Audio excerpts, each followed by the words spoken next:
खुदा तालाए कुरान मजीद ने हिफ्ज़ करવું ઘણું સહેલ કીધું.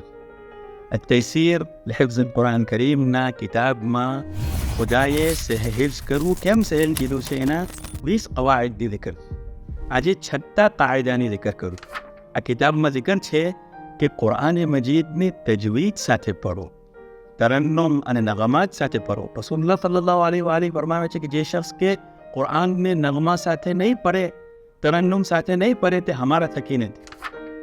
ये तरन्नुम અને નગમાત से पढ़वो એનો ફાયદો એમ થાય છે કે કુરાન હિફ્ઝ કરવું ઘણું સહેલ થઈ જાય છે, થકાન નહીં લાગતું. તજવીદ સાથે પઢીએ તો કેટલી લજ્જત આવે. આ કિતાબમાં અવલિયા કિરામને કઈ શાનથી કુરાનને તજવીદ અને નગમાત સાથે પઢવું, તિલાવત કીધી, એ zikr છે. મૌલાના અલી ઝૈનુલ આબિદીન અજબ શાનથી તિલાવત કરતા, એ zikr છે. રસ્તામાં કોઈ આપના ઘરથી ગુજરે, એનો કોઈનો ગુજર થાય અને આપનો અવાજ કાનમાં આવે તો મકબૂલ થઈ જાય. તો अपन સગલા કુરાન મજીદની તિલાવત નગમાતના સાથે, તરન્નુમના સાથે, તજવીદથી તિલાવત કરીએ તો ये चीज़ ये अवर अपना हिफ्ज़ में अपने घनी यानी घनी यारी दे सकते.